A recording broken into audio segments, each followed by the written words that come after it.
¿Qué tal? Aquí estamos en esta tercera charla sobre biopolítica y persistencia de la barbarie, ¿sí?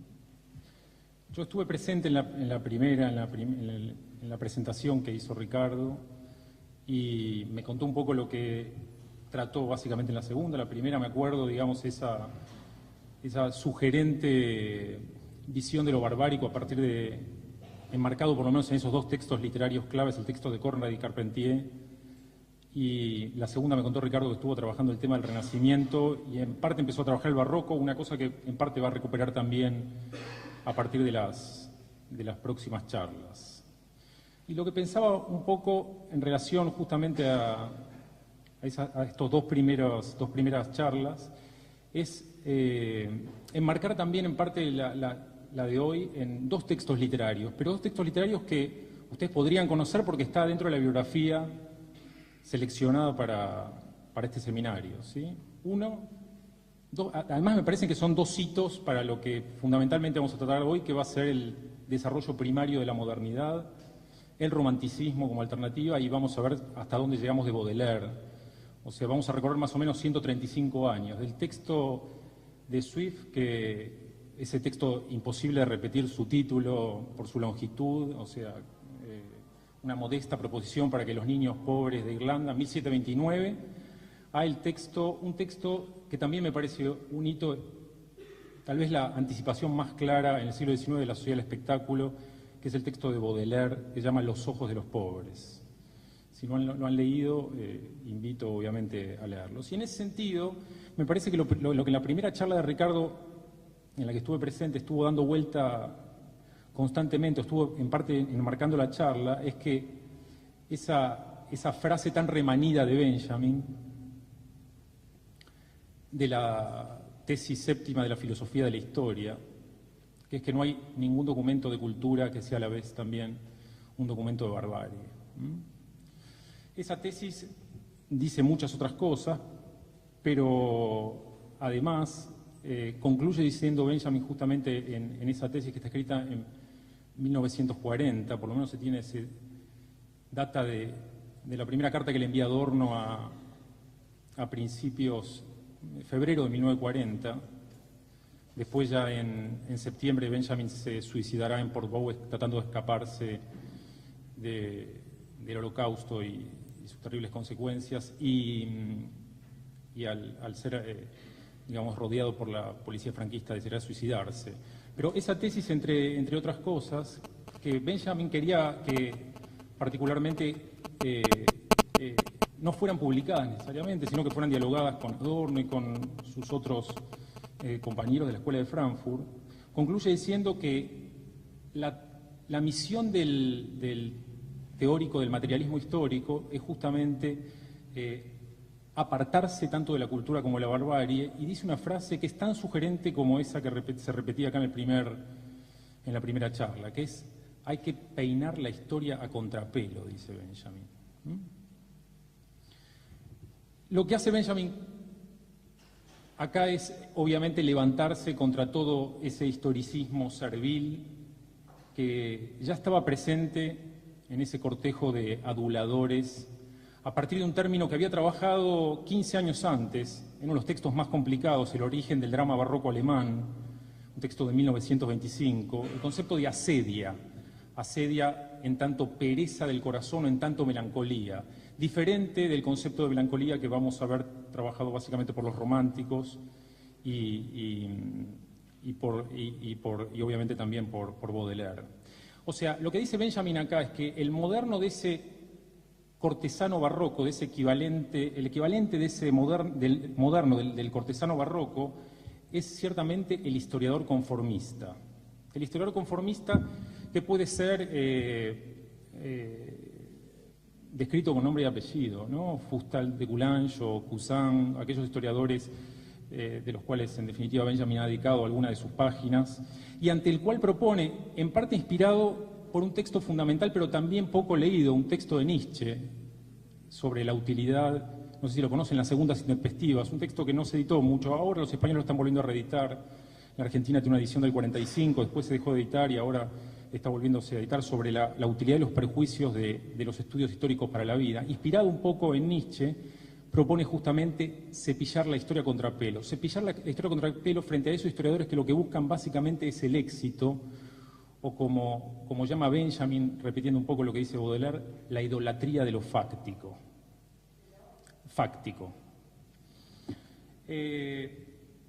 Aunque Nietzsche también va a formar parte, obviamente, de este seminario, de estos encuentros, por lo menos va a ocupar un par de encuentros, digamos, pero para más o menos dejar alguna comparación acá, digamos, claramente Nietzsche lo que hace es utilizar estos conceptos y enfrentarse con la historia, esa historia conformista, en nombre de cierto individuo rebelde, en nombre de cierto héroe, en nombre de lo que sería, digamos, después definitivamente la tercera etapa del pensamiento nietzscheano, que es la idea del superhombre, ¿no? Ese periodo zaratústrico, cual en un momento ya desarrollaremos. Lo que sí me interesa marcar es que Benjamin lo hace en un sentido contrario. O sea, Benjamin es solidario con quienes cayeron bajo las ruedas de ese inmenso carruaje que porta la modernidad, la civilización y el progreso. Y me parece que en esa sintonía, o sea, lo de Benjamin claramente no es satírico, ¿no? Es absolutamente trágico, pero en esa sintonía, digamos, anunciando a aquellos que han caído bajo las ruedas del progreso y de la civilización, es que justamente Swift dedica ese texto que ustedes tienen para leer, ¿no? ¿Por qué digo que es un hito? Digo que es un hito básicamente porque es muy interesante verlo en perspectiva y es una crítica tanto al mundo que lo ha precedido como al mundo que se viene. Como en general la estética, gran parte de la estética moderna, digamos, hará, digamos. Pero en Swift hay como una especie de iluminación muy clara respecto de eso, ¿no? O sea, el hombre para Swift, y no solo en este texto, en Walter Scott, en el propio texto de Gulliver, que parece un texto infantil, pero es de una profundidad y una crítica realmente bastante sugerente, no solo contra la nación inglesa, como harían los irlandeses desde tiempos inmemoriales, sino obviamente también contra ese mundo civilizado que se viene en términos generales. Lo que plantea Swift es justamente que el hombre no es más que un producto conformado por las instituciones de la Iglesia y del Estado. Y en ese sentido, y esto podrá resonar ya a una especie de planteo rusoniano, aunque Rousseau opta definitivamente por la cuestión contractual. En ese sentido, lo que dice Swift, no en este ensayo, sino también un ensayo que es muy interesante sobre las meditaciones acerca de un palo de escoba, donde critica abiertamente, como en este texto también, al tema del utilitarismo, que es lo que está de trasfondo de todo esto. Lo que dice es que el hombre, junto a la pérdida del paraíso, se ha visto despojado también de su naturaleza animal, ¿no? Por eso digo que sonaba ciertamente rusoniano, ¿no? En el sentido del amor, la unión carnal, las propias meditaciones estarán por siempre filtradas o controladas por la utilización que de esas apetencias hará el mundo organizado, ¿no? O sea, lo que está haciendo Swift básicamente es rebelarse o levantarse contra el utilitarismo como concepto y bandera de la civilización que se viene, ¿no? Y que después la modernidad, básicamente con la Ilustración en la cabeza y con Kant, que es otro de los filósofos que estuvo sonando en la primera clase, especialmente con ese texto que es la Ilustración, hoy vamos a ver también, vamos a hablar un poco de él acá también. Vamos a ver después eso cómo se va poco a poco constituyendo y cómo se va cerrando. En esta modesta proposición, ¿no?, para que los hijos de los pobres de Irlanda constituyan una carga para sus padres o para su país y para hacerlos útiles a la sociedad, ese es el título exacto, este escrito de 1729, el autor propone, si ustedes lo han leído, un genérico engullimiento de los hijos de los pobres para evitar que le supongan justamente una carga al reino y al Estado, ¿sí? Para evitar justamente exonerar al país y a la monarquía justamente de esa situación. Y en ese sentido, claramente es una sátira contra el utilitarismo, ¿no? O sea, contra los que organizaron social y políticamente, y que Swift ve que es como una especie de maquinaria productivista que hace justamente que se coma a aquellos que no pueden participar del nuevo festín moderno, ¿no? Hay algo obviamente de trasfondo de todo esto. Igualmente quiero dejar sentado también, es como una nota a pie de página, siempre fue un texto que me conmovió, pero después de la situación argentina, donde de golpe la mitad de la población dejó de comer, este texto adquirió una especie de presencia casi insoslayable, ¿no? O sea, pareció como si hubiera sido un efecto, un terremoto, ¿no? Una especie de efecto natural. Nosotros los argentinos tenemos esa virtud, ¿no? Logramos lo que nadie logra. Lo que en otros lugares logra una especie de tifón, acá lo logramos con la debacle de una ley, digamos. De golpe la mitad de la población deja de comer y empieza a revolver la basura que nosotros tiramos, ¿no? Eso es insoportable. Ese texto, o sea, siempre tuve presente este texto, pero obviamente a partir de eso cada vez se hizo más presente y todavía obviamente sigue estando presente. Pero bueno, el trasfondo que tiene de todo esto es cierto ideario renacentista, Swift, ¿no? Y cuando digo cierto ideario renacentista, digo también la consigna más remanida también del Renacimiento: el hombre es la medida de todas las cosas, ¿no? Ese ícono, ¿no? Ese ícono de hombre con los brazos extendidos y las piernas extendidas, esa especie de microcosmos, como dice Leonardo, incluido dentro de ese macrocosmos. El hombre es la medida de todas las cosas. Y lo que ve un poco justamente Swift es que se derrumba toda esa fe y toda esa utopía renacentista,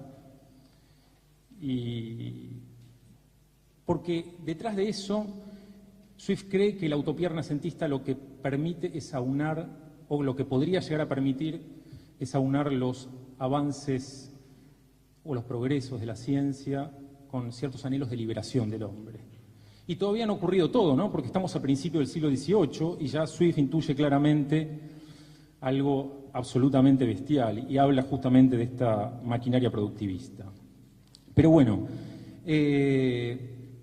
pensaba justamente el recorrido de hoy como una especie de una suerte de viaje, ¿no? Como una suerte de camino genealógico, ¿no? O sea, ir yendo y viniendo para después anclar un poco en los puntos centrales de la modernidad y la discusión que el romanticismo en algún sentido le dará. Y pensaba justamente en eso, en una suerte de viaje, en una suerte de camino genealógico que nos permita abordar críticamente los supuestos constitutivos de nuestra trama cultural, ¿no? Porque podemos ir y venir constantemente, pensar justamente eso que ha pasado y eso que pasa, ¿no? O sea, hacía referencia al texto de Swift en relación a lo que pasó recientemente en la Argentina, ¿no? Y que sigue pasando. En el campo de la filosofía, seguro que ustedes, como todos, hemos sido partícipes de ese debate, el debate que ya parece un debate pasado de moda, ¿no? Porque todo es deglutido por el mercado y también la modernidad y la posmodernidad parece que han pasado hace décadas. Pasaron hace décadas, y especialmente cuando uno ve a ciertos autores que han cambiado absolutamente de pareceres, ¿no? Vino Bátimo, hace un mes estuvo dando un par de charlas, y el Bátimo del 90, o sea, podría cambiarse el apellido del nombre, es absolutamente reconocible, ¿no? Ese fanático de los medios de comunicación, de esa especie de utopía comunicacional que rompe con la visión crítica de Adorno, etcétera, etcétera, y que se mofa de Orwell y todos, de la década del 90, dando sus charlas en España, en Italia y en Francia. Ahora de pronto parece volver a creer en Dios, es como una cosa de locos. En ese estado está la filosofía, ¿no? O sea, hay algo que en parte podemos ser sintéticos y dejar en claro. La modernidad es en parte un sinónimo de crítica, por eso Swift ya es un pensador moderno, ¿no? El presente, si hay una especie de sinonimia del presente, básicamente me parece que es la crisis. Todo está absolutamente en crisis. Y nadie sabe muy bien qué decir sobre las cosas. Otra cosa que también estuvo presente en el primer diálogo de Ricardo, ¿no? ¿Qué cosas decimos cuando decimos algo, ¿no? Hay que poder, no sé si han tenido la experiencia de leer, los autores siempre hacen al principio, antes de empezar a desarrollar sus textos, una especie como de principios básicos y definir qué es lo que piensan sobre las cosas que siempre han pensado, ¿no? O sea, redefinen política, redefinen qué es pensar, ¿no? Uno agarra cualquier texto contemporáneo y vuelven a redefinir para ubicarse justamente en ese debate que, como decía antes, parece un debate pasado de moda, un debate ya en engullido por el tiempo también, y que ha ocupado el tiempo justamente de políticos, de tecnócratas, de filósofos, de cientistas sociales, de periodistas, etcétera, etcétera, etcétera, etcétera. En un punto, y en parte también con esto tiene que ver la charla de hoy, podríamos en el presente hacernos la misma pregunta que Kant, como decía Ricardo en la primera reunión, se hacía respecto a la Ilustración. Esa es una pregunta que nos ha acosado y nos sigue acosando en el presente. Porque la pregunta de Kant por sobre la Ilustración es una pregunta básicamente por el presente. Hay un texto de Foucault muy interesante que no lo seleccionamos, pero que recomiendo leer, vamos a hablar un poco de él hoy, que justamente tiene el mismo título que el texto de Kant, se llama ¿Qué es la Ilustración? ¿Sí? Y lo que hace es analizar y ver justamente que hay una especie de autoconciencia, sobre el presente, más allá de la teleología y todos los análisis kantianos que están presentes en este texto, y en esos últimos textos sobre la revolución y sobre las facultades, que son esos últimos textos de Kant. Pero en un punto traía a colación esto para decirnos que podríamos hacernos la misma pregunta que Kant se hacía en 1784, ¿no? ¿Cuál es este presente al cual pertenecemos? ¿Qué es lo que básicamente nos define? ¿Cuál es este mundo? ¿Cuál es este momento preciso en el que estamos viviendo, ¿no? Y cuando hoy revisando un poco la biblioteca pensaba qué podía en un punto decir lo que yo quería decir sobre el presente, para encarar un tema como la modernidad. Y agarré un texto que es de uno de esos autores que figuran en esos canónicos debates modernidad-posmodernidad, en lengua castellana, el de Picot, en el campo Alianza, editado por la Alianza en España, y el de Nicolás Casullo en Argentina, digamos, una cantidad de años después. Y este autor ha estado presente en los debates, pero ha sido un autor con menos luminaria, menos estrella, a pesar de que después se formó y pasó al Partido Socialista Español, que se llama Rupert de Ventós, un catalán. Hay un texto, se llama Xavier Rupert, se escribe así, de Ventós. Y un texto que se llama De la modernidad. Y dije, los dos primeros párrafos de ese texto, que siempre me impresionaron y me sentí muy identificado, me parece que pueden en parte dar cuenta de este presente que estamos viviendo. El primer capítulo y estos dos primeros párrafos están titulados Vértigo del sentido o Cómo dar liebre por gato. Y dice lo siguiente.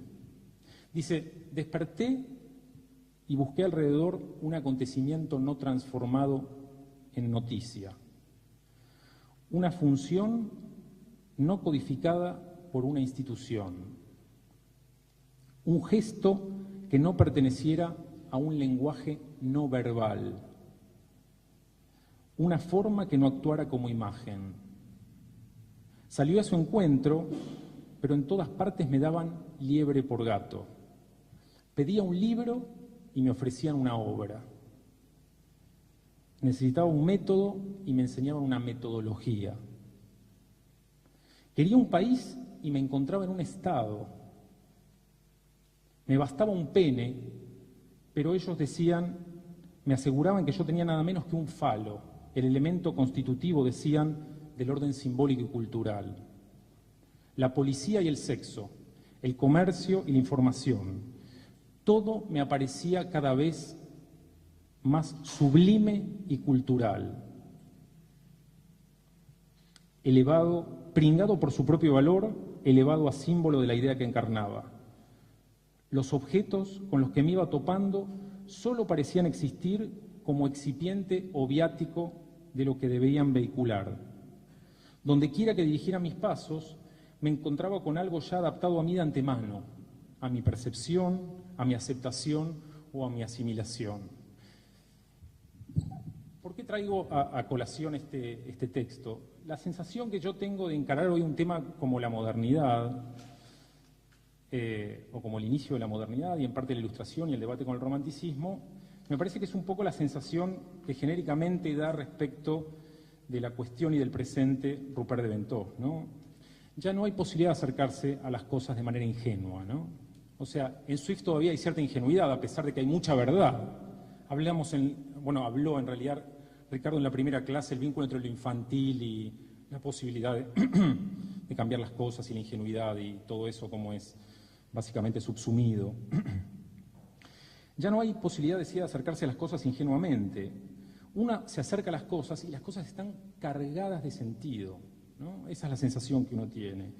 Y acercarse a la modernidad de hoy es acercarse justamente, me parece, desde esta perspectiva, ¿no? O sea, con todos estos sentidos impuestos que Ventós describe también en estos primeros 2 párrafos, pero también con una carga de sinsentido, porque como decía antes, lo difícil de todo esto es querer algo que a Kant se le presentó como problema, pero lo solucionó antes de escribir, que es la Ilustración, con toda su crítica de la razón, pero digamos, querer saber qué significan las cosas, ¿no? Estamos partiendo en parte de la actualidad, porque eso tiene que ver con nosotros, con nuestras ilusiones, con nuestras creencias. Pensaba un poco eso, ¿no? O sea, y estamos tratando de ver qué es lo que ha consagrado a la modernidad como proyecto civilizatorio. Y en ese sentido, lo que uno podría decir respecto de ese fondo de sentido dado o de sinsentido, es que hay ciertas figuras, hay ciertos discursos, hay ciertas prácticas sociales e institucionales que son claramente propios de la época moderna, ¿no? Ricardo hacía también una mención a ciertas palabras, ¿no? Pensemos en palabras, ¿no? Estado, utopía, revolución técnico-científico-industrial, subjetividad. ¿Qué ha pasado con esas palabras? Esas palabras parecen haber perdido su historia, por eso es constantemente uno tiene que volver a recrear toda esta situación, parecen haberse deshistorizado, ¿no? Esta es la sensación básicamente que uno tiene. Bueno, en parte este seminario sobre la barbarie es intentar justamente pensar esas rupturas y esas discontinuidades. Y la historia de la modernidad, obviamente, y esto lo podrán repetir de memoria, ya ha adquirido casi una especie de viso publicitario, ¿no? Es la historia del sujeto autoconsciente, ¿no? O sea, pienso, luego existo, ¿no? Descartes, ya lo saben perfectamente eso, ¿no? Del sujeto autoconsciente, del yo racional. Pero también es la historia del otro lado, y es lo que en parte venimos haciendo, o como está planteado básicamente el programa de este seminario. Digo, este seminario, si lo tuviera que asimilar con una figura mítica, lo asimilaría con Jano, ¿no? Tiene como 2 caras, ¿no? Jano es ese dios de la mitología romana que tenía 2 caras, una para el día, para la noche. Bueno, esa. Bueno, por un lado, obviamente, y hoy vamos a hacer eso, vamos a intentar, en parte, deconstruir, es una palabra que ya tiene una acepción un poco complicada, ¿no? Empieza a sonar de Derrida ahí. Vamos a ver, digamos, qué pasó con la modernidad a partir de ese sujeto racional, o sea, a partir del discurso hegemónico, pero también cómo ese discurso hegemónico ha expulsado el otro lado, ¿sí? Por eso el tema de las 2 caras, ¿no?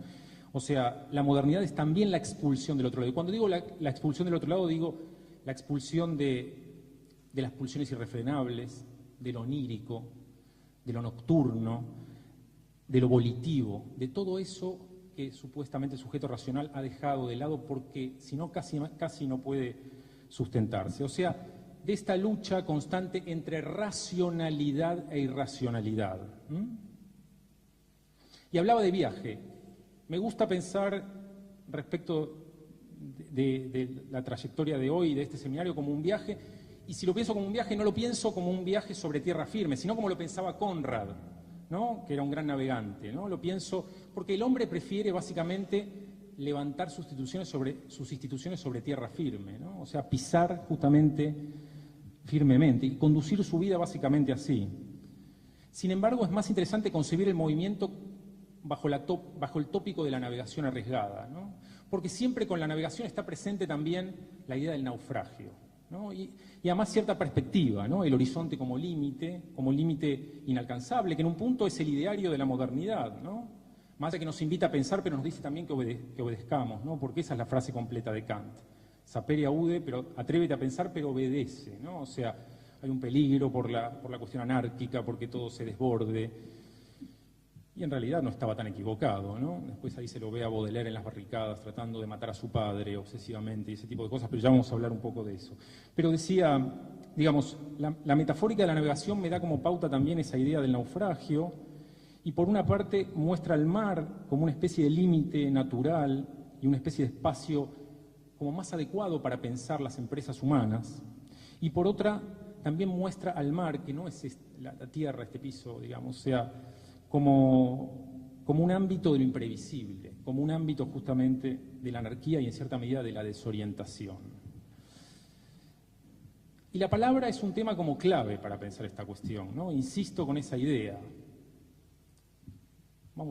Podríamos hacer una cita bíblica, ¿no? El Evangelio de San Juan, ¿no? En principio era el verbo. Lo que no hay claramente hoy por hoy, nosotros le podríamos decir a San Juan, no hay ninguna garantía sobre el final.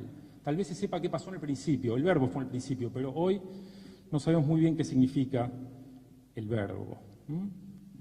Y el verbo es central, porque todos los pensadores del siglo XX, todos esos herederos de esa modernidad crítica, pensarán sobre el tema de la palabra. Uno podría ir y venir constantemente, ¿no? Podría pensar, por lo menos un filósofo que me cautiva plenamente. Digo, ¿por qué me cautiva? Porque está por fuera de los convencionalismos académicos, como es Wittgenstein, ¿sí? Le suena más o menos, Viena del 900, ¿sí? Muchos haciendo ruido ahí, además de Wittgenstein, ¿no? Freud, Alfred Loos, o sea, Klimt, ¿sí? Pintores. Dice esa frase, otra frase remanida, digamos, hoy es una especie de clase de frases remanidas, ¿no? O sea, de lo que no se sabe mejor callar, ¿no? Anticipando cierta cuestión crítica del lenguaje, pero completa también esa idea con una frase que me resulta todavía más sugerente y que dice que para filosofar hay que descender hasta el caos primitivo y sentirse en él como en casa, dice Wittgenstein. Para filosofar hay que descender hasta el caos primitivo y sentirse en él como en casa. Lo que muestra Wittgenstein claramente en su texto, o en sus textos, en sus escritos, después eso será maravillosamente retratado tal vez en el más grande novelista del siglo XX, que es Thomas Bernhard, ¿no? En ese texto menor de entre los grandes textos, es el sobrino de Wittgenstein. Pero lo que muestra Wittgenstein en este texto es que el lenguaje se encuentra en una especie de condición de suma precariedad. Pero, sin embargo, hay que descender hasta el caos primitivo. Sin embargo, el lenguaje no se da nunca por sentado, no se da nunca por abolido ya. Y en esa sintonía escribirá Blanchot, ¿no? A mitad del siglo XX, ¿no? Escribir para no morir, dice Blanchot, cosas que me vienen hacia la memoria y que vinculo en algún punto. Escribir para no morir o hablar para no morir. Esta es en definitiva una tarea tan vieja como la palabra. Las más mortales decisiones permanecen suspendidas mientras dura el relato. Y en ese sentido lo que se me ocurrió es saltar justamente de esta época del siglo XX al principio de los tiempos, a la cuna de la cultura occidental, y pensar justamente en el mito que más representa el lenguaje y que en un momento de soslas, tanto los simbolistas como el propio Blanchot tomarán, que es el mito de Orfeo y Eurídice. ¿Conocen el texto? Por lo menos el mito lo conocen. Absolutamente recomendable leerlo, Ovidio, libro 10 de la Metamorfosis. El mito de Orfeo y Eurídice. Y Eurídice.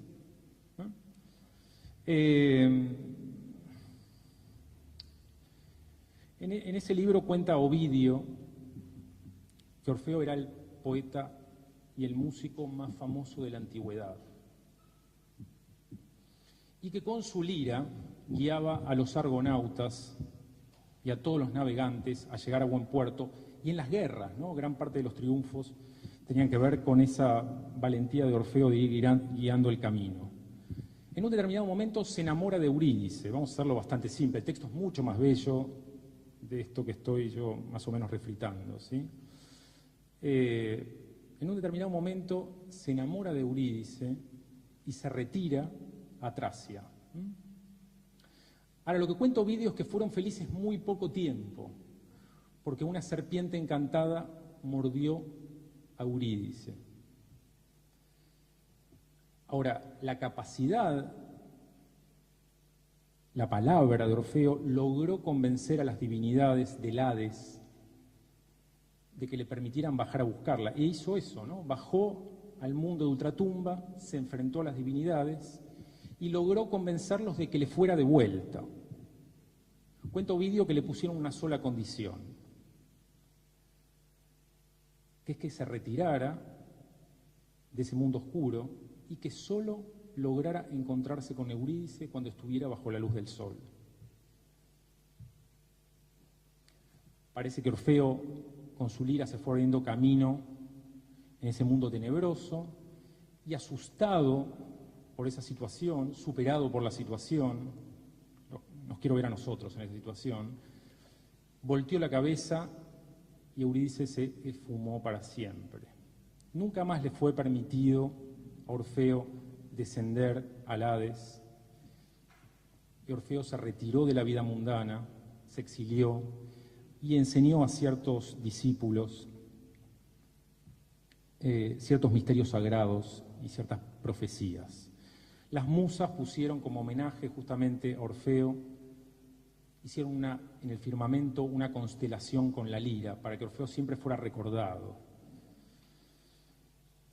A partir de ahí surge lo que se llama una especie de tradición órfica, que obviamente, como todas las tradiciones antiguas, prelogos, el otro proceso de racionalización del mundo antiguo, porque la modernidad no es el primero, ¿no? Logos, mitos, Platón, ¿no? Suena un poquito, ¿no?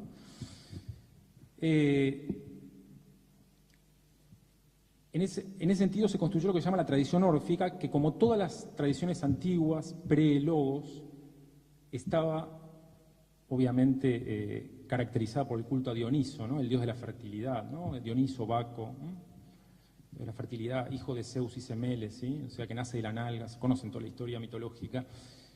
Y también obviamente el nombre lo lleva obviamente por Orfeo, ¿no? Y muchos ven en este mito, en el relato de este mito, y empieza justamente a ser concebido de esa manera, como la inversión de la doctrina aristocrática gentilicia, la doctrina hegemónica del momento. Vamos a explicar de qué se trata esto. Lo que piensa la doctrina del momento, la doctrina aristocrática gentilicia a la que hacíamos mención, es que la vida de ultratumba, o sea, la vida después de la vida, digamos, es una especie de continuación de la vida terrena. Lo que dice la tradición órfica es que la permanencia del alma en el cuerpo no es más que la caída del alma desde el mundo de felicidad, o sea, desde el mundo de ultratumba al mundo de los hombres. En ese sentido es tomado porque protestan contra la esclavización del hombre por la palabra. Y el abandono del cuerpo para esta tradición suponía justamente o equivalía a liberarse del espíritu, que el espíritu se liberase de su instrumento parlante y el alma en definitiva podía por fin callar. ¿Sí?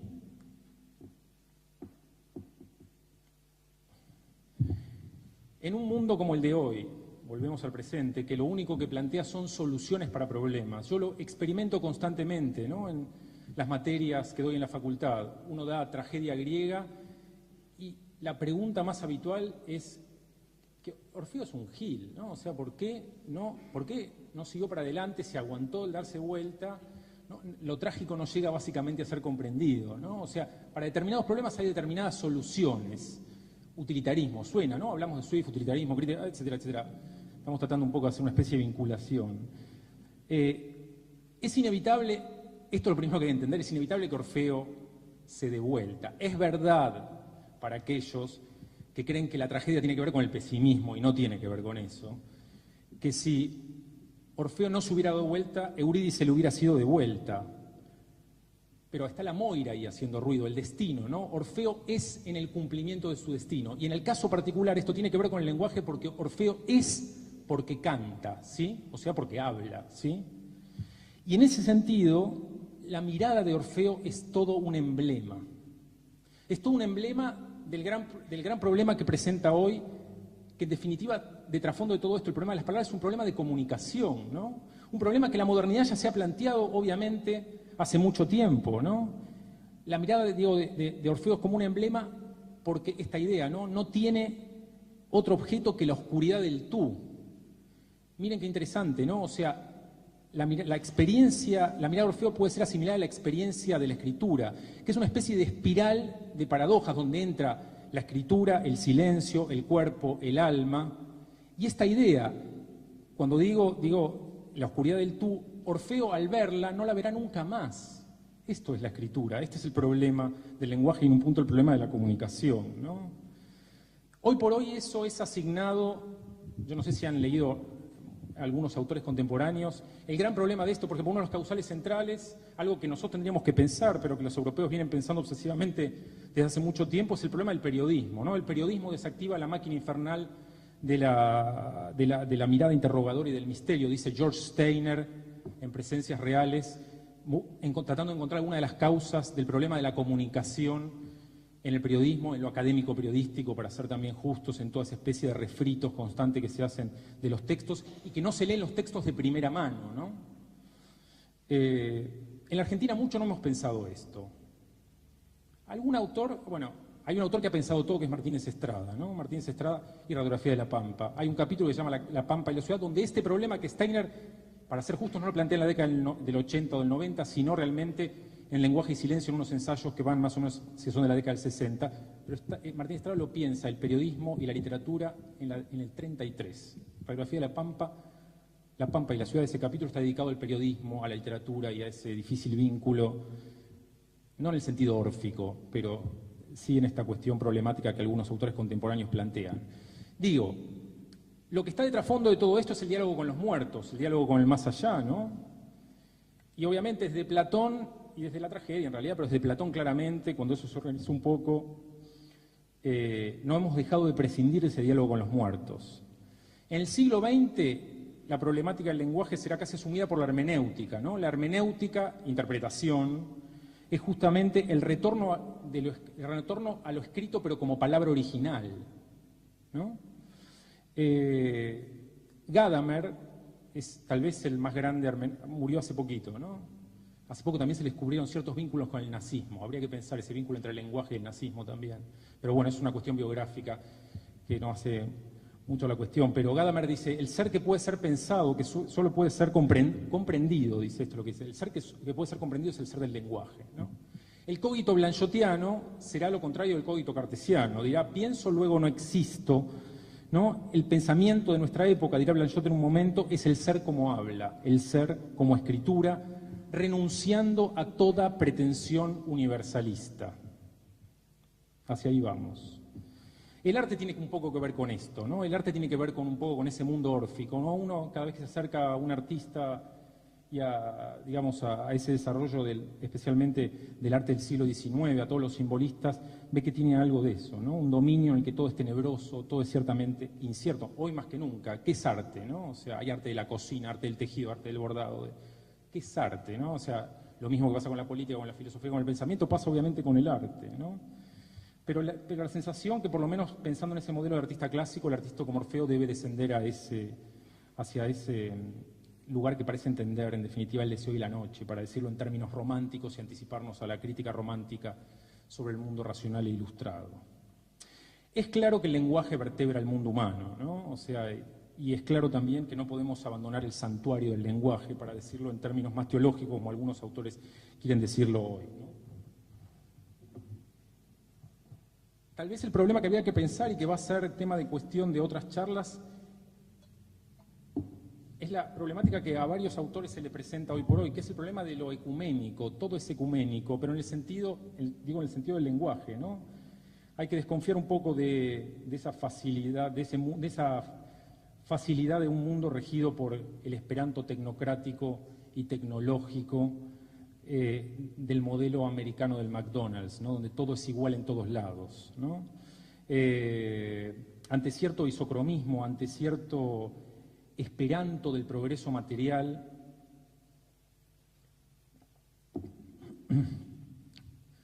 debemos preservar lo irreductible. La santidad de lo particular, dice William Blake, el poeta y el escritor, ¿no?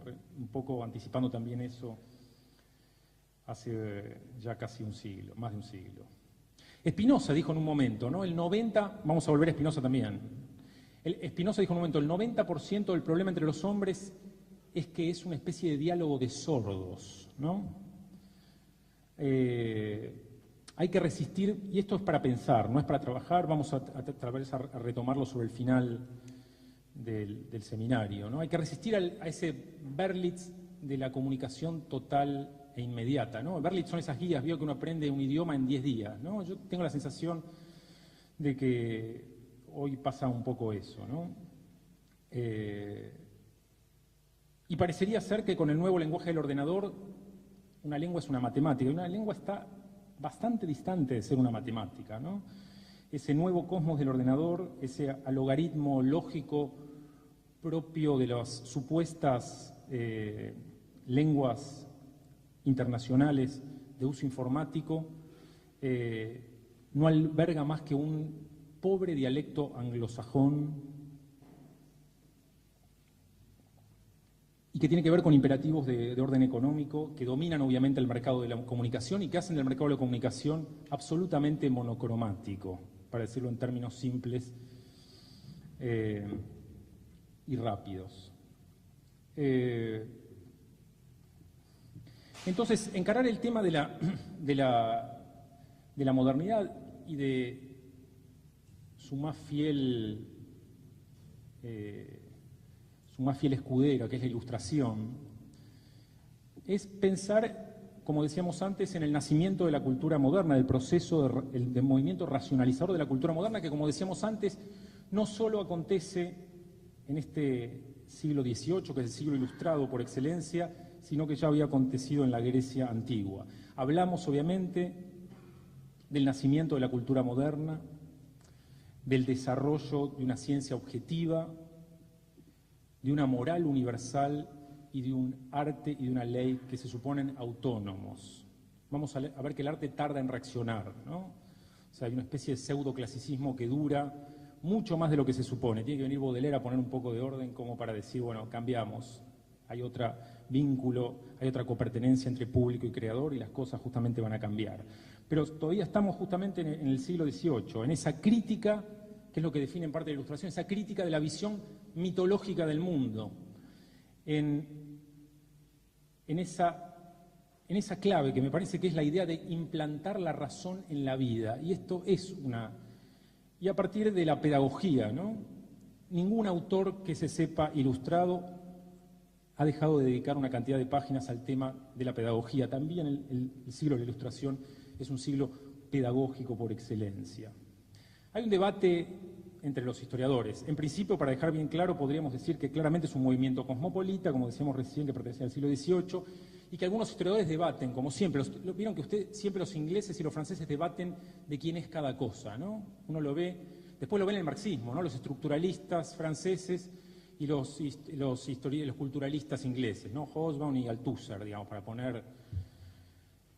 Con la Ilustración pasa lo mismo, hasta que un historiador dice, algunos dicen que el movimiento ilustrado es un movimiento más inglés que francés. No vamos a entrar en esa debacle, en ese planteo. Me parece simplista, como dice Peter Gay, un historiador bastante interesante que tira por la borda todo este análisis, ¿no? O sea, es verdad que Bacon, Hume, Newton, Locke son importantísimos, pero es verdad y que aquellos que dicen que los ingleses son los que inventaron la Ilustración y los franceses son los divulgadores, es verdad también que Diderot, Rousseau, Voltaire, Montesquieu son mucho más que divulgadores, ¿no? O sea, hay que ver la inercia y la resistencia que ofrecen las fuerzas obsoletas del antiguo régimen y que va a propiciar que el mundo francés alcance una especie de radicalismo, tal vez desconocido en otras latitudes. Uno también en ese sentido podría decir que la vanguardia está en Francia, y especialmente por la influencia que tiene el mundo francés. Los historiadores exageran siempre, los franceses dicen lo que antes era el mundo romano, en el siglo XVIII lo será Francia, ¿no? Especialmente por el influjo que tienen sobre la Prusia de Federico II, esa al que Kant dedica, que es la Ilustración, y sobre la influencia que tiene sobre Catalina II, ¿no? La de Rusia, ¿no? Tonterías. El marco claramente de dos revoluciones. Una que tiene que ver con la referencia inicial, 1688, la Revolución Inglesa, la Revolución Industrial Inglesa, y 1689, la Revolución Francesa, ¿no? Esa especie de claro desenlace. No citamos acá, no por desprecio, justamente después vamos a dedicarnos a Kant, a la Ilustración alemana, ¿no? Además de Kant está la figura de Lessing, que es una figura absolutamente sugerente e interesante para volver a leer, ¿no? Pero la Ilustración alemana tiene un carácter mucho más conservador, mucho más conciliador, dicen algunos, por la tradición protestante, que en parte es absolutamente esa tradición moderadora o mediadora de la cultura moderna. Y por otro lado, muchos dicen por la persistencia de cierta tradición metafísica, ¿no? Que en Inglaterra con el empirismo no pasa, ¿no? Los empiristas quieren quemar todos los libros metafísicos, mandarlos todos a la hoguera directamente, ¿no? Es interesante, ¿no? Leer hoy a ciertos empiristas ingleses. Están volviendo a publicar, ¿no? Hume era un tipo que hace mucho que no se lo publicaba, solo encontraba libros de viejos, algunas editoriales, biblios. Está volviendo a editar su ensayo sobre el gusto y es interesante leer a los empiristas, ¿eh? Pero bueno, más allá de estas citas, la Ilustración supone la consolidación y la confirmación de los valores de la cultura moderna, y en ese sentido desde la ciencia hasta la política y hasta la moral.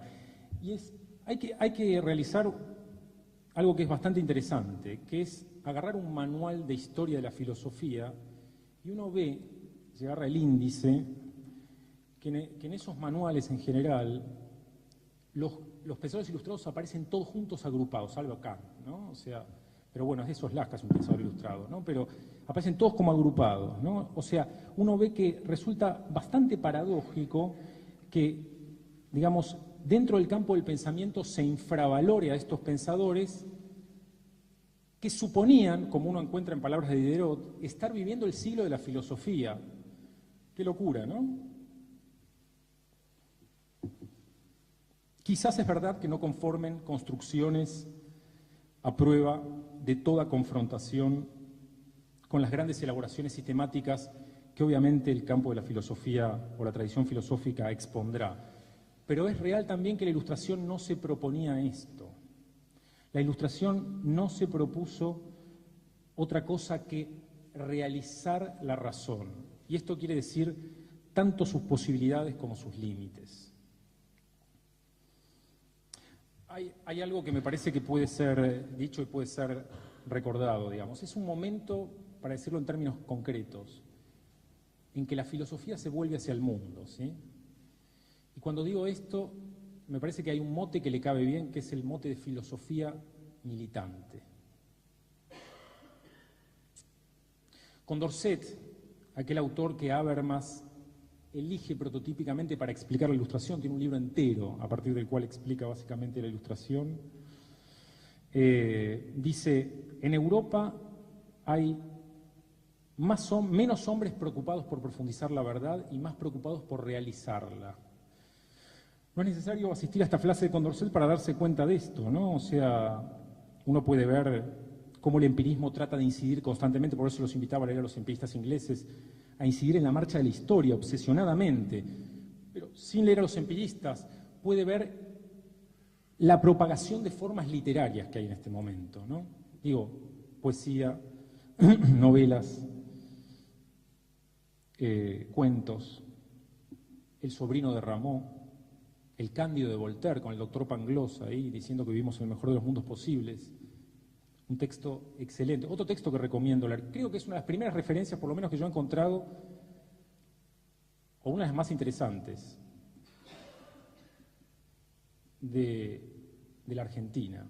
En el Cándido hay una parte que habla sobre Tucumán, sobre un criado tucumano que es el que guía al Cándido por estas tierras y ayuda básicamente a que cierta tribu no se lo devore, no se lo trague, ¿no?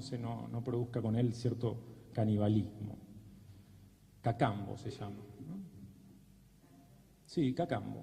Un personaje argentino, tucumano, Voltaire, el Cándido de Voltaire.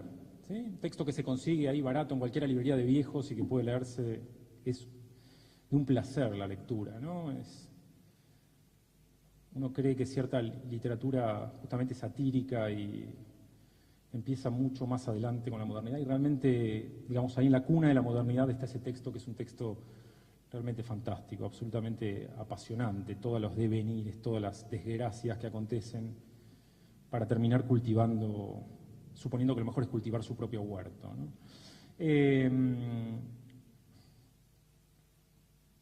Pero bueno, hay una herencia fuerte de ese racionalismo cartesiano que habíamos marcado, de esa certeza cartesiana, ¿no? No aceptar como verdadero aquello que no tengamos certeza que es tal, ¿no? Dice Descartes en un momento, y en definitiva eso influye mucho sobre los pensadores ilustrados. Y la teoría de los cielos de Bacon también está haciendo ruido ahí, ¿no? O sea, que lo que dice Bacon es que deforman nuestra visión de la naturaleza. Pero más allá de esto, tenemos dos dimensiones de la racionalidad militante de la Ilustración. Una dimensión destructiva de las, digamos, de las fuerzas obsoletas con las cuales hay que terminar, y una alternativa opositiva al vacío creado, la concreción de una especie de nuevo mundo que se basa sustancialmente en una lucha muy fuerte contra la superstición, ¿no? Weber más adelante llamará eso desencantamiento del mundo. Algunos por esto y por la jaula de hierro creerán que Weber es el primer autor posmoderno, ¿no? Hasta dónde llega la invención de la filosofía de querer asignarle al pobre Weber ciertas visiones posmodernas. Ya vamos a hablar un momento de Weber antes de hablar de Foucault y ver un poco toda esa tradición de cierta sociología crítica. Pero bueno, una lucha contra la superstición, decíamos, una voluntad absolutamente secularizadora, como se dice, una hostilidad muy fuerte frente a toda la tradición religiosa, ¿no? La referencia a la religión en este sentido es una referencia clave, ¿no? Porque en definitiva la religión es la instancia legitimadora de todas las fuerzas obsoletas contra las que luchará la Ilustración y los racionalistas. En ese sentido, los ilustrados dicen, los mitos deben ser asimilados como errores, hay que evitar caer en toda su carga significativa. Se sentir muy fuertemente bajo el influjo de Leibniz y de Wolff en Inglaterra, bajo el empirismo de Locke y el escepticismo de Hume, que como les decía antes, como una propuesta clave en uno de sus textos dice, hay que mandar todos los libros de metafísica a la hoguera directamente, hay que deshacernos de ellos. Los filósofos son muy herederos del empirismo inglés, ¿no? D'Alembert, en el discurso preliminar de la enciclopedia, refiriéndose a los metafísicos, dice que no duda de que sin tardar mucho vamos a considerar a todo este tipo de ingenios una especie de insulto para nuestras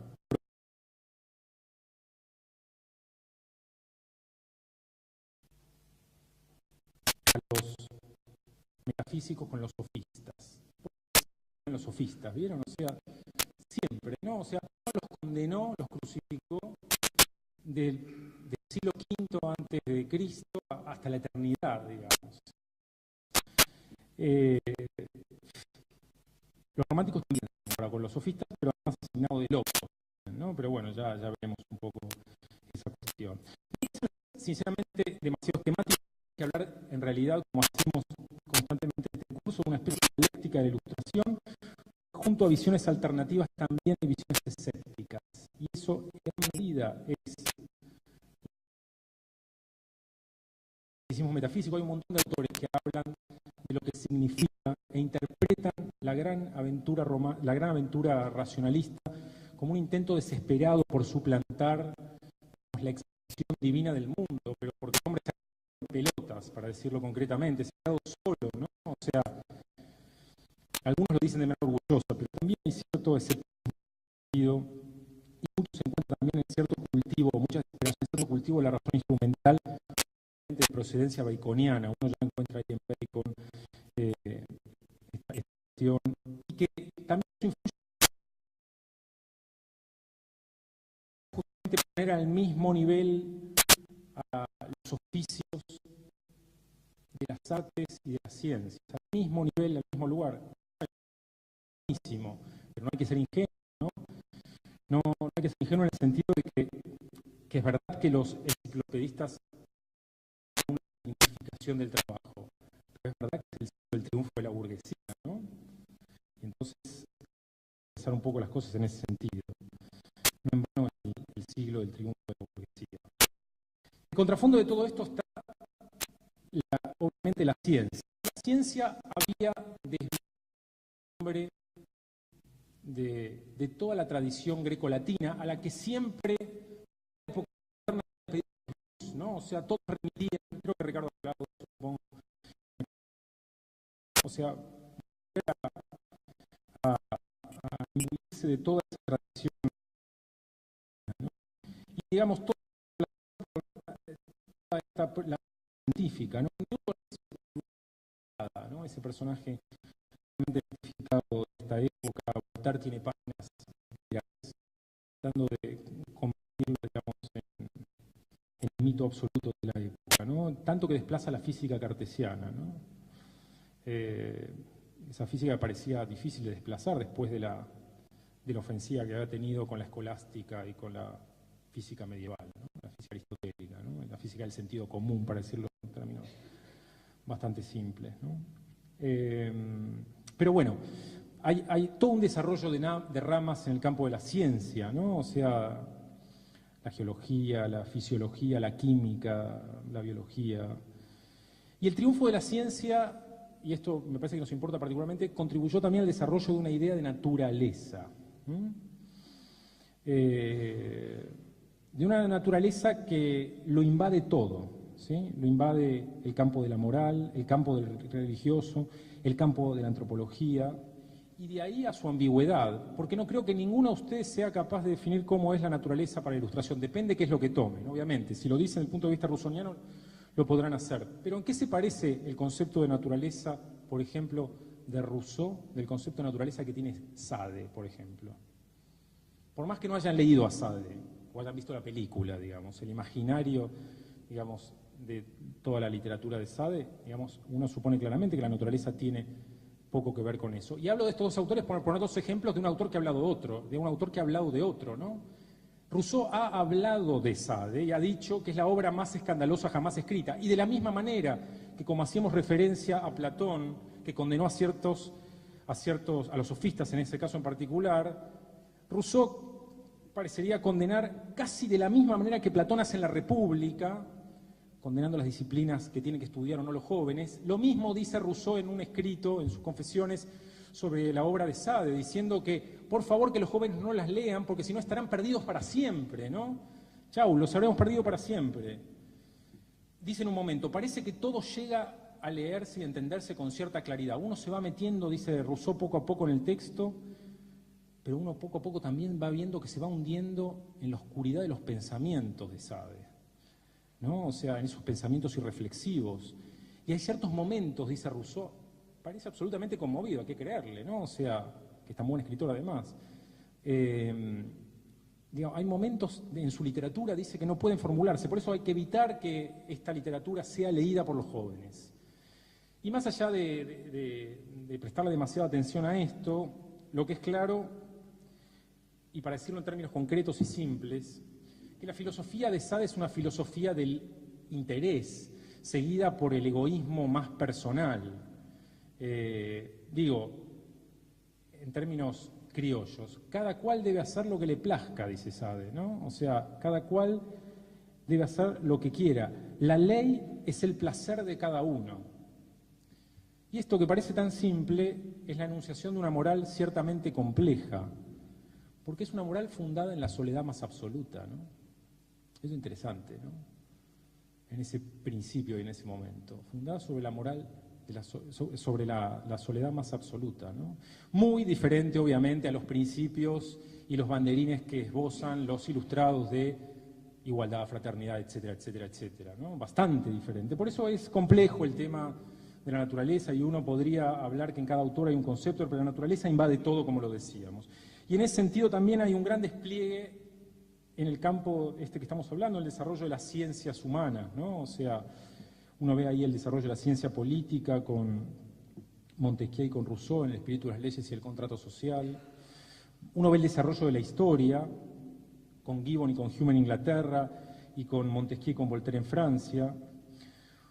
Uno ve también, como decíamos al principio, una especie de obsesión muy fuerte con el tema de la pedagogía, ¿no? Con el tema de enseñar, de transmitir, y todos los autores que hayan pasado, que hayan dedicado, le han dedicado alguna de sus páginas al tema de la educación, ¿no? Kant, Rousseau, Helvetius, el propio Condorcet y el propio Herder, ¿no? Todos han dedicado básicamente a esto. Y ahí está Kant, ¿no? Ese texto menor que citaba también Ricardo y que ustedes hacían así con la cabeza como que lo conocían, el texto de qué es la ilustración, ¿no? Ese texto menor de un autor mayor, pero un texto muy significativo, un texto a través del cual Foucault piensa que a partir de ese momento, y por lo que enuncia, las cosas se empiezan a pensar de manera diferente, en el propio campo del pensamiento y en sintonía con una especie de modernidad diferente en relación al tiempo. La visión más común que se tiene es que Kant ha tenido el mérito en la historia de la filosofía de haber ofrecido un primer sistema filosófico exento de teología. Guau mérito para la racionalización ilustrada, ¿no? Pero su crítica claramente de la razón me parece que es absolutamente reveladora en este sentido, y el mundo moral de Kant, y eso es lo más interesante, no se confunde con su mundo religioso. Dios está ahí, medio al costado. Faltará para su defunción, ¿no? Tendrá que estar ahí Nietzsche haciendo ruido en la misma época de Baudelaire y declarar la muerte de Dios. Faltará para la muerte de Dios, falta un tiempo todavía. Pero está ahí un costadito, digamos. Pero tal vez eso no sea lo más significativo. Lo que dice Foucault de este texto, y repito, invito a leer ese texto de Foucault, es un texto corto y bastante comprensible, por ahí lo podríamos dejar fotocopiado, que introduce un nuevo tipo de cuestiones en el campo de la reflexión filosófica. Si bien se plantea, como muchos textos, de manera colateral, la cuestión de la teleología. La teleología, saben, es la doctrina de las causas finales. Ahora vamos a hablar un poquito de eso. La teleología inmanente al proceso de la historia, ¿no? Que la historia lleva hacia ahí reflexivamente. Un poco lo que decía Ricardo en la primera clase, pero habría que completar esa idea, porque me parece que entender bien a la modernidad es entenderla en ese doble juego, en donde el hombre tiene participación y que hacer en la historia, y en donde el hombre está corrido a un costado y la historia es la que hace y la que lleva indefectiblemente hacia el ideal que la modernidad persigue. Eso se encontrará en todos los autores indiscutiblemente. Todos serán modernos por esta especie de doble juego, esta especie de... Lo encuentra en cualquier autor, ¿no? Lo encuentra uno en Marx, ¿no? En los textos, como dicen los marxistas, más historicistas y menos estructuralistas. Igual a eso parece mezclado, ¿no? Uno podría marcarlo, podría decir que el Manifiesto Comunista es un texto más historicista, es verdad, Proletarios del Mundo Unido y que invita a unir, pero en un momento habla de que la burguesía es un proceso necesario para la historia y adula todo ese proceso mismo como si los hombres no tuvieran intervención. El Capital es la gran obra donde parecería que incondicionalmente, al develar justamente la trama de la economía política, las fuerzas y la historia va inconducentemente más allá de la decisión de los hombres hacia el Estado proletario, ¿no? Pero esa en parte es el doble juego, y esto es lo que quería dejar en claro, es la gran actitud moderna, esta especie de doble camino. Pero Foucault dice otra cosa, me desvié un poco, Foucault dice que se plantea esto de manera colateral, cierta cuestión, pero lo que surge por primera vez es la cuestión del presente en el pensamiento. Al preguntarse qué es la ilustración, los ilustrados se preguntan qué es lo que ocurre hoy, qué es lo que ocurre en este preciso momento en el que estoy escribiendo. Eso ustedes pueden cuestionarlo y decir que en Descartes apareció esa idea. Descartes se refiere a lo que puede ser la situación histórica en cierto orden del conocimiento respecto a las ciencias de su época. Eso se encuentra en el discurso del método. Pero en Descartes no se encuentra. ¿Cuál es, pues, qué es este presente al que pertenezco? Esa pregunta, dice Foucault, no se encuentra en ningún otro pensador. O sea, lo que está diciendo Foucault es que para Kant hay que distinguir, hay que reconocer, hay que descifrar este presente como un elemento entre tantos otros. Porque la cuestión es lo siguiente, ¿qué es lo que tiene sentido? Y esa es la pregunta que nos hacíamos también en parte de manera colateral hoy al empezar con el texto de Ventós. ¿Qué es lo que tiene sentido en el presente para la reflexión filosófica? O sea, lo que deja traslucir en un punto este texto de Kant es la cuestión del presente como un suceso filosófico que pertenece al filósofo que lo tematiza. ¿Qué quiere decir esto? Se ve a la propia filosofía problematizar sobre su actualidad discursiva, y esta es la verdadera novedad en el campo de la modernidad.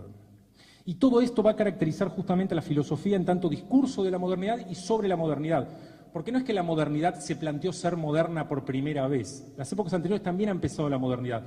Foucault hace una especie de comparación rápida. Dice, la cultura clásica plantea el tema de ser moderno, de la modernidad o de lo nuevo, a partir de una diferencia con la antigüedad. Aceptar o no, determinada autoridad o la superioridad de los hombres o no en comparación con el pasado. En Kant y en la Ilustración, dice Foucault, hay una nueva manera de plantear la cuestión de la modernidad. Ya no de una manera longitudinal, sino sagital. ¿Cuál es mi actualidad? Eso es lo que dice Foucault, que dice Kant. O sea, en concreto, la Ilustración es un proceso cultural muy específico que tiene las siguientes características. Ha sido consciente de sí mismo, se ha dado un nombre, ¿no? O sea, que es la Ilustración y muchos filósofos se han preocupado por tematizarla. Se ha situado en relación a su pasado y a su futuro y a su vez ha designado las operaciones para el propio presente, ¿sí? Porque en paralelo a este texto, en 1798, aparece el otro texto de Kant, que es la Revolución, y esas son las dos cuestiones que obsesivamente preocupan a la Ilustración, ¿no? Su propia definición y el otro problema, ¿no? Que le hace ruido y que a los románticos lo fascina por la irracionalidad, ¿no? Esa, la revolución, no por las mismas causas que a los ilustrados, ¿no? Pero por esa cuestión ciertamente irracional. Plantea entonces Kant estas dos cuestiones que van a acechar a toda la filosofía moderna desde el siglo XVIII y obviamente durante el siglo XIX también.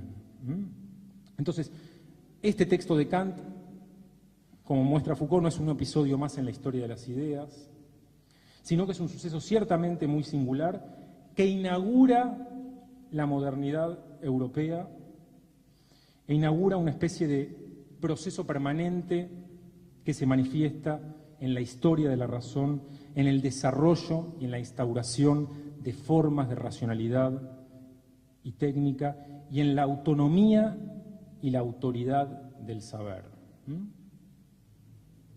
Porque lo que les decía antes respecto de ese tipo de cuestiones es tal vez uno podría hilar un poco más fino y dedicar más tiempo a Kant y a este texto y mostrar que Kant en estos últimos textos le dedicó un papel importante a la historia, que en gran parte tiene una especie de obsesión en ciertos últimos textos de cerrar esa cuestión teleológica interna del tiempo.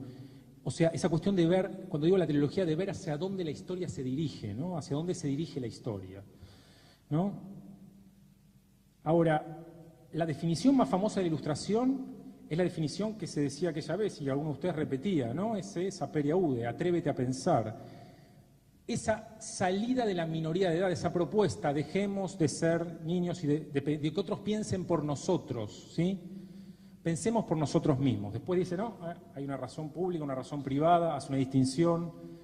Digamos, una cosa es, claro, Kant está obsesionado con la cuestión de la anarquía, ¿no? O sea, le obsesiona esta cuestión de la revolución en el sentido diferenciado de lo que los románticos lo obsesionan, ¿no? Le obsesiona que la gente no pague sus impuestos, porque si no se cae todo a pedazos. Está tratando de convencer al príncipe en ese texto, al rey en ese texto, al monarca, para que lo mejor es no hacer un monarca absoluto, sino un monarca ilustrado que dé lugar a las demandas, etcétera, etcétera. Pero se preocupa porque todo no se vaya demasiado de lugar, por eso atreverse a pensar, pero obedecer, ¿no? Dentro de la institución hay que obedecer, claro. No se imagina un ejército en el que cada uno cuestione cada orden que se le da. No se imagina una población que cuestione pagar los impuestos. Tiene que pagar, tal vez después como docto, como especializado, y ahí es interesante, ¿no? O sea, esa distinción que hace, pueda discutir que no, hay que pagar, hay que sacar el IVA o no sé qué historia. Pero mientras tanto, no, hay que pagar, ¿sí? Pero, decía, el análisis de la Ilustración definido como ese paso de la humanidad a una especie de estado adulto, de un estado de minoridad a un estado adulto, sitúa a la realidad contemporánea con respecto a la totalidad del movimiento, ¿sí? Y lo que son sus direcciones básicas respecto del proceso de esa historia que le interesa definir a Kant. Pero al mismo tiempo, y esto es interesante, esto es lo que quiero marcar como la actitud moderna, cada individuo, y esto parece decir por lo menos la primera, esta idea de que la segunda naturaleza es que otros piensen por nosotros. O sea, la verdadera naturaleza, ya que definimos el término naturaleza, es pensar por uno mismo. Cada individuo, y eso puede sacarse del texto de Kant, es en cierta medida responsable de la totalidad del proceso, ¿no? Con lo cual es interesante este doble juego. La historia conduce irremediablemente allí, el hombre tiene intervención en la historia y decide la acción apropiada para lograr ese ideal al que apelan todos los ilustrados. Bueno, como, digamos, la contracara de Jano en este sentido, de ese Dios que citábamos como para mostrar parte de las contrarreferencias o de las referencias alternativas a la Ilustración, es el romanticismo. El romanticismo sí es un término que ha cambiado bastante su sentido, ¿no? En un punto no, porque es difícil definir. Tal vez lo más difícil del romanticismo sea definirlo. Es muy diferente el romanticismo alemán, con esa herencia tan fuerte y tan pesada de Goethe y de Schiller, del clasicismo haciendo ruido ahí de una manera casi guía, ¿no? Si leo tal vez secretamente un texto de Goethe, una parte del Werther, ustedes podrían decir que es un texto romántico, claramente, ¿no? O sea, todos los principios románticos están ya claramente expuestos en ese clasicismo. Es muy diferente, obviamente, del romanticismo francés, ¿no? Victor Hugo, uno le imagina una persona totalmente diferente, ¿no? Con esa cosa medio popular que tiene que los románticos son otra cosa, ¿no? Uno imagina una referencia pictórica, ¿no? El pintor Friedrich, ¿no? El gran pintor romántico, esa imagen que se repite constantemente acá como una sombra, ¿no? El hombre ese solo con un bastón parado mirando hacia la eternidad, rompiendo las olas, un cielo totalmente tenebroso, ruinas al costado, ¿no? Esa imagen como clásica del romántico, ¿no?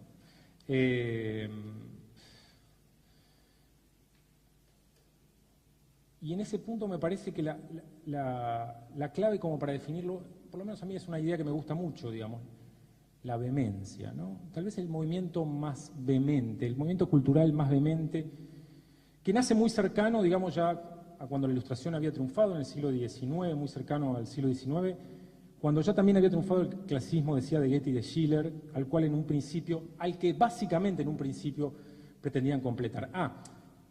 Me perdí pensaba en las imágenes románticas, ¿no? El romanticismo es muy diferente en sus diferentes expresiones, ¿no? No es lo mismo el romanticismo de Novalis o de Jean Paul, para citar a dos alemanes, que el romanticismo inglés, Wordsworth y algunos otros, que el romanticismo francés, decía Victor Hugo, con esa cosa medio popular, que el romanticismo, digo por ese costado aristocrático, en general muestra siempre lo romántico.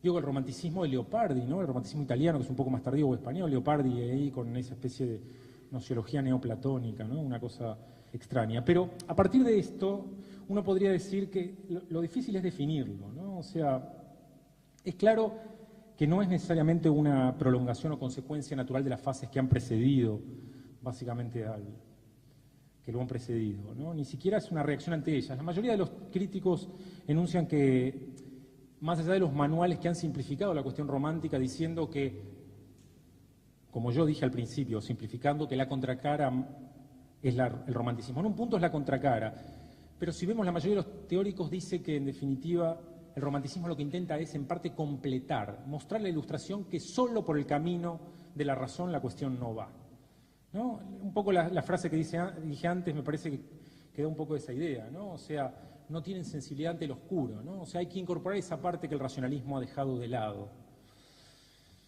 Entonces es difícil hablar de romanticismo. Se habla de romanticismo porque diferentes manifestaciones del espíritu humano están entrelazadas por más o menos ocultos lazos que lo que hacen es manifestar una especie de arquitectónica en dinamismo. A ver, es complicado. Una especie de morfema cultural. ¿Cómo decir? A ver, hay un problema con el romanticismo. Esto quiero decir. Cuando Zollner, un editor de revistas, en 1783 lanza la pregunta ¿qué es la Ilustración?, el proceso de tematización ha empezado. En el romanticismo esto no pasa y esto complica un poco la definición. Cuando hablo de morfema cultural digo que el romanticismo es un movimiento total. Es un movimiento que pretende moldear el universo humano, el universo en el que vive y desde el que es el romántico, englobando en este sentido la orientación de todas sus actividades, ¿sí? Y en este sentido también hay cierta visibilidad y hay cierta conciencia de lo que se está haciendo. No digo que son como algunos racionalistas pensaban, 4 loquitos enunciando ciertos principios teoréticos diferenciados del mundo ilustrado, ¿no? O sea, digo claramente cuando digo esto que es un movimiento total, digamos, cierta visión también simplista que supone que el romanticismo es un movimiento poético, un movimiento musical o un movimiento pictórico. Es mucho más que eso, es un movimiento total. Es decir, es una revolución histórica radical. En ese sentido, hablo de un morfema en el sentido mínimo, pero bueno, no importa. Y tal radicalidad me parece que se expresa justamente en esa pretensión revolucionaria que el romanticismo tiene, ¿no? Desde el 80, en general, los pensadores estaban absolutamente obsesionados con el tema de la revolución. Kant, ¿no?, completa el texto de la Ilustración con la otra pregunta sobre la revolución. Y los románticos tienen una diferencia, porque los románticos están absolutamente convencidos de que su misión es revolucionaria y tienen tras de sí nada menos que el modelo francés, del cual hablan, ¿no?, muchas veces elogiosamente, pero en un sentido diferenciado, pero no se sienten arrastrados por la Revolución Francesa. ¿Qué quiero decir con esto? Lo aprecian, lo consideran un gran acontecimiento, pero no se sienten arrastrados por él. Lo que ven en la Revolución, más después con la cuestión del terror, lo que ven en la Revolución justamente es la aparición, y por eso lo definí como vehemente, ¿no?, como dice en un momento Lamartine, ¿no?, la aparición del puro sentimiento, dice, ¿no?, la aparición del puro sentimiento. Del puro sentimiento quiere decir la aparición de la irracionalidad, o sea, ven la Revolución la contracara de lo que Kant vio, ¿no? Y es tan así que Schlegel, que es uno de los que más nos puede servir, uno de los románticos alemanes más interesantes, dice: las 3 máximas tendencias de la época son la Revolución Francesa, la doctrina de las ciencias de Fichte, ¿no?, que una ciencia mucho más abierta. Vamos a hablar ahora del modelo que tienen los románticos como forma de conocimiento, la doctrina de las ciencias de Fichte y el Wilhelm Meister, ese gran texto de Goethe, ¿no?, que es absolutamente orientador. El Werther, alguna vez dicen, he traído el Werther para leerles algo. Wilhelm Meister se llama, W-H-I-L-M, ¿Cómo se escribe? Lo puedo deletrear, digamos. W-H-I-L-E-M, es así, ¿no? Me parece. Wilhelm Meister. ¿Y esto cómo suena? Meister. M-E-I-S-T-E-R. ¿Sí? Meister. Wilhelm Meister. Ahora vamos a hablar un poco de eso. Digo, es interesante, a mí justamente lo que más me interesa de esta frase de Schlegel no es las 3, digamos, habla de lo que habla, no de lo que habla, de lo que cita en particular, sino cómo lo dice. Dice los 3 máximos acontecimientos, ¿no? O sea, acontecimientos en general, como hablan los románticos, como tendencias, o sea, como manifestaciones de una especie de dinámica del todo que los engloba desde su raíz, como una especie de fuerza expansiva del espíritu. Esto es el romanticismo, ¿no? Porque, en definitiva, estas 3 o cualquiera otras 3 que ustedes quieran citar, no importa, ahora vamos igual a hablar de algunos ejemplos de esos, lo que apuntan es a trocar, como dicen los románticos, el destino en libertad, ¿no? Esto no significa un afán de conflicto abierto con la Ilustración, porque lo que dicen los románticos es: nosotros nos levantamos contra toda ley que no sea la que uno se dé a sí mismo. No es casualidad que muchos vean en el pensamiento romántico el origen del pensamiento libertario, ¿no?, anarquista, ¿sí?, para decirlo, más allá del positivismo de Bakunin. Pero bueno, no se podía dejar de ser positivista, no se podía hacer todo tampoco en ese momento, ¿no?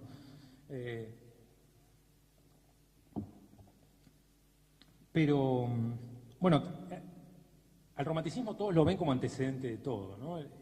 Gran parte, digamos, esa especie de tendencia a buscar en esa profundidad oculta, muchos ven ahí el inconsciente. Autores como Jain, como De Paz, dedican páginas enteras a ver el antecedente que el romanticismo significa para la definición freudiana del inconsciente, ¿no? Pero bueno, son otro tipo de cuestiones. Pero decía, no más allá de la ley que uno se dé a sí mismo, ¿no? Y decía, no afán de conflicto, sino justamente que todas las pretensiones del espíritu romántico van hacia intentar hurgar en ese abismo humano, trayendo a la luz esas fuerzas ocultas, esos afanes ilimitados, ese enlazamiento con todos los niveles de la vida que la Ilustración había dejado de lado, ¿no? Con todos los niveles de lo real y del universo. Los románticos sentían que tenían que apartarse en un punto de cierto cinismo intelectual, de cierta, para decirlo en términos volterianos, de cierta cándida confianza en la razón, que en un punto era inerme, ¿no? Sentían que era inerme. Inerme porque estaba cercenada por su verdadera sustancia, inerme porque la razón era escéptica por naturaleza, inerme porque, como decían ellos, esta es la frase que más me gusta, estaba iluminada por una especie de decisión arbitraria.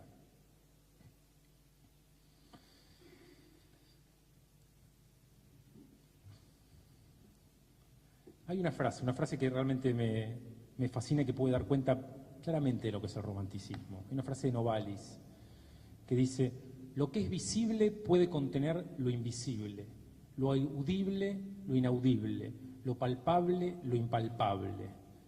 Me parece que en esta frase está contenida toda la aventura romántica.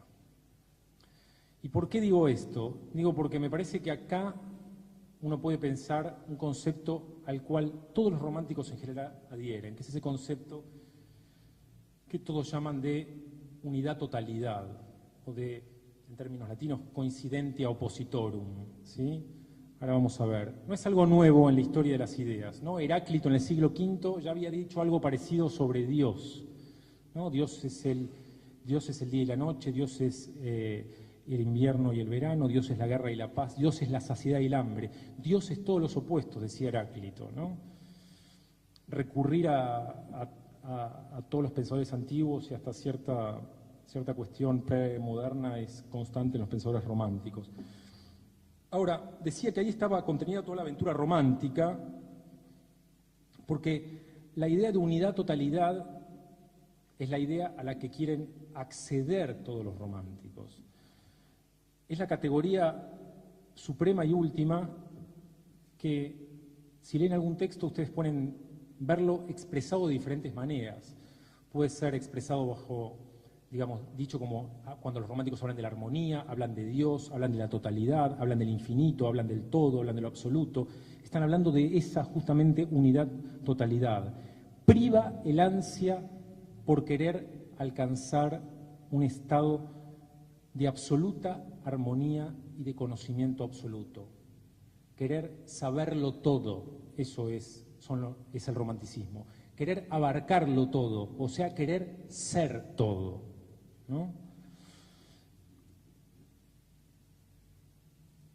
Y esa coincidencia opositora tal vez en ningún otro autor lo haya expresado más claramente que el propio Jean Paul, ¿no? Jean Paul es otro autor romántico, no demasiado leído. En la última feria del libro vi su libro, unos libros más interesantes, un poco plomo, es verdad, La Edad del Pavo, libro de Alianza, que en su momento era imposible de comprar en oferta. Se ve que ya nadie lee a ciertos autores románticos.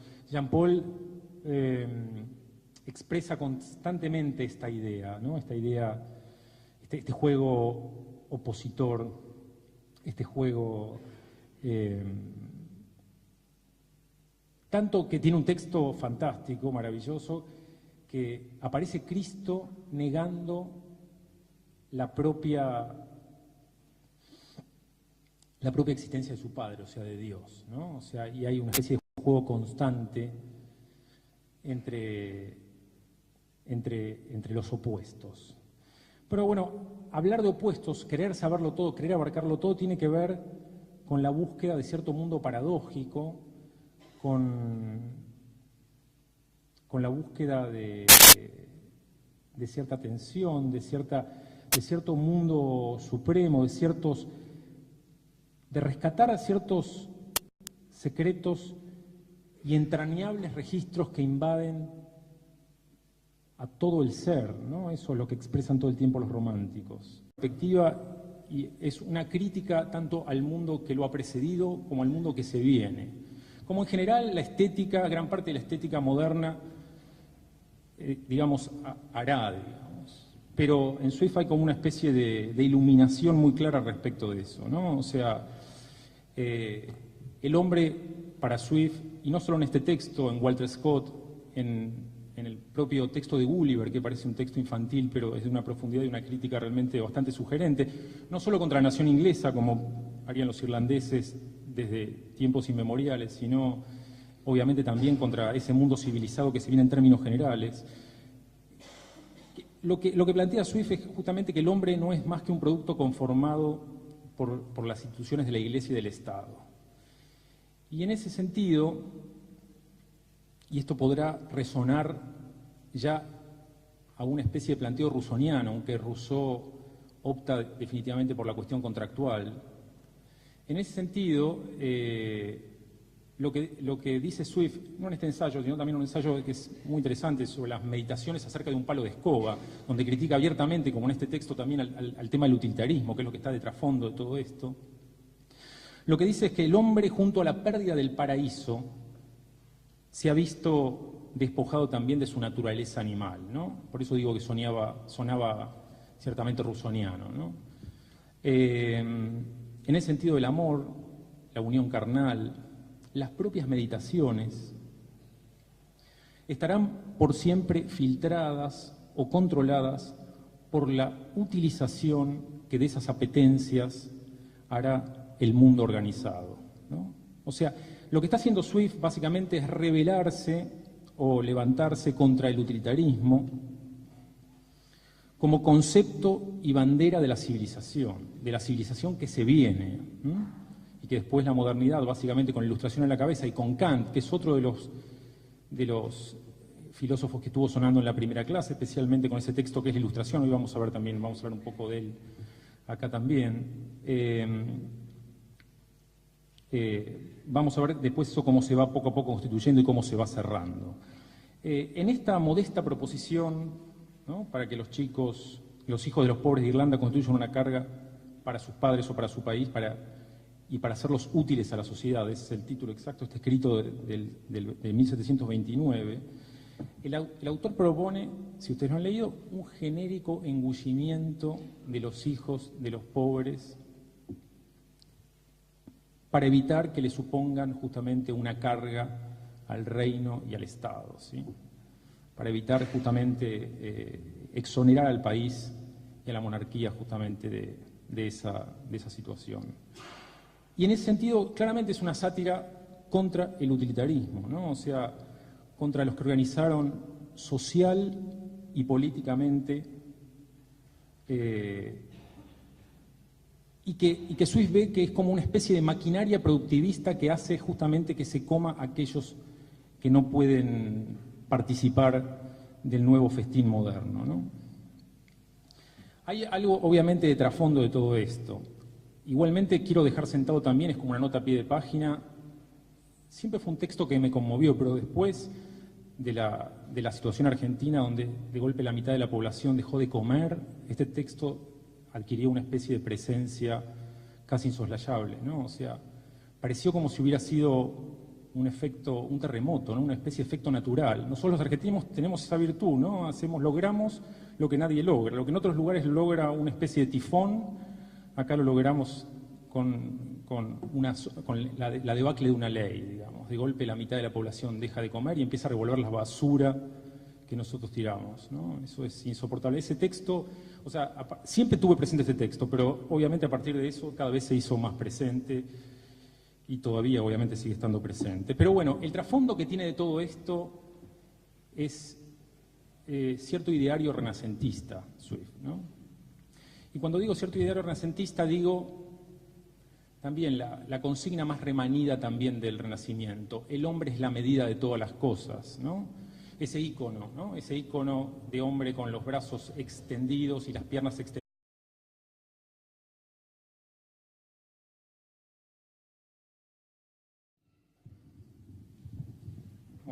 ¿Qué tal? Aquí estamos en esta tercera charla sobre biopolítica y persistencia de la barbarie, ¿sí? Yo estuve presente en la presentación que hizo Ricardo y me contó un poco lo que trató básicamente en la segunda. La primera, me acuerdo, digamos, esa sugerente visión de lo barbárico a partir de, enmarcado por lo menos en esos dos textos literarios claves, el texto de Cornrad y Carpentier, y la segunda me contó Ricardo que estuvo trabajando el tema del Renacimiento y en parte empezó a trabajar el barroco, una cosa que en parte va a recuperar también a partir de las próximas charlas. Y lo que pensaba un poco en relación justamente a estos dos primeras charlas es enmarcar también en parte la de hoy en dos textos literarios, pero dos textos literarios que ustedes podrían conocer porque está dentro de la bibliografía seleccionada para este seminario, ¿sí? Además me parecen que son dos hitos para lo que fundamentalmente vamos a tratar hoy, que va a ser el desarrollo primario de la modernidad, el romanticismo como alternativa, y vamos a ver hasta dónde llegamos de Baudelaire. O sea, vamos a recorrer más o menos 135 años. Del texto de Swift, que ese texto imposible de repetir su título por su longitud, o sea, una modesta proposición para que los niños pobres de Irlanda, 1729, a un texto que también me parece un hito, tal vez la anticipación más clara en el siglo XIX de la sociedad del espectáculo, que es el texto de Baudelaire, que se llama Los ojos de los pobres. Si no lo han leído, invito obviamente a leerlos. Y en ese sentido, me parece que lo que en la primera charla de Ricardo, en la que estuve presente, estuvo dando vuelta constantemente, estuvo en parte enmarcando la charla, es que esa frase tan remanida de Benjamin, de la tesis séptima de la filosofía de la historia, que es que no hay ningún documento de cultura que sea a la vez también un documento de barbarie. Esa tesis dice muchas otras cosas, pero además concluye diciendo Benjamin justamente en esa tesis que está escrita en 1940, por lo menos se tiene data de la primera carta que le envía Adorno a principios de febrero de 1940. Después ya en septiembre Benjamin se suicidará en Port Bow tratando de escaparse del Holocausto y sus terribles consecuencias, y al ser digamos, rodeado por la policía franquista, decidirá suicidarse. Pero esa tesis, entre otras cosas, que Benjamin quería que particularmente no fueran publicadas necesariamente, sino que fueran dialogadas con Adorno y con sus otros compañeros de la Escuela de Frankfurt, concluye diciendo que la misión del teórico del materialismo histórico es justamente apartarse tanto de la cultura como de la barbarie, y dice una frase que es tan sugerente como esa que se repetía acá en la primera charla, que es: hay que peinar la historia a contrapelo, dice Benjamin. Lo que hace Benjamin acá es, obviamente, levantarse contra todo ese historicismo servil que ya estaba presente en ese cortejo de aduladores, a partir de un término que había trabajado 15 años antes, en uno de los textos más complicados, El origen del drama barroco alemán, un texto de 1925, el concepto de asedia en tanto pereza del corazón o en tanto melancolía, diferente del concepto de melancolía que vamos a ver trabajado básicamente por los románticos y obviamente también por Baudelaire. O sea, lo que dice Benjamin acá es que el moderno de ese cortesano barroco, de ese el equivalente de ese del cortesano barroco, es ciertamente el historiador conformista. El historiador conformista que puede ser descrito con nombre y apellido, ¿no? Fustal de Coulanges o Cousin, aquellos historiadores de los cuales en definitiva Benjamin ha dedicado alguna de sus páginas, y ante el cual propone, en parte inspirado por un texto fundamental pero también poco leído, un texto de Nietzsche sobre la utilidad, no sé si lo conocen, Las segundas intempestivas, un texto que no se editó mucho, ahora los españoles lo están volviendo a reeditar.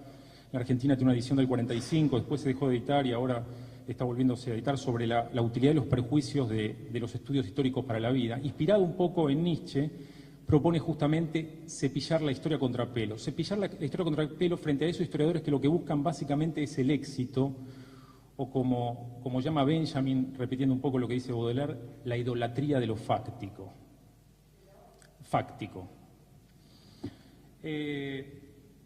Aunque Nietzsche también va a formar parte, obviamente, de este seminario, de estos encuentros, por lo menos va a ocupar un par de encuentros, digamos, pero para más o menos dejar alguna comparación acá, digamos, claramente Nietzsche lo que hace es utilizar estos conceptos y enfrentarse con la historia, esa historia conformista, en nombre de cierto individuo rebelde, en nombre de cierto héroe, en nombre de lo que sería, digamos, después definitivamente la tercera etapa del pensamiento nietzscheano, que es la idea del superhombre, ¿no? Ese periodo zaratústrico, cual en un momento ya desarrollaremos. Lo que sí me interesa marcar es que Benjamin lo hace en un sentido contrario.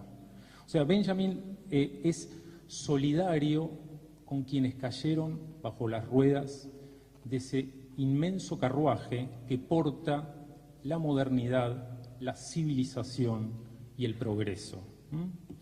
Y me parece que en esa sintonía, o sea, lo de Benjamin claramente no es satírico, ¿no? Es absolutamente trágico, pero en esa sintonía, digamos, anunciando a aquellos que han caído bajo las ruedas del progreso y de la civilización, es que justamente Swift dedica ese texto que ustedes tienen para leer, ¿no? ¿Por qué digo que es un hito? Digo que es un hito básicamente porque es muy interesante verlo en perspectiva.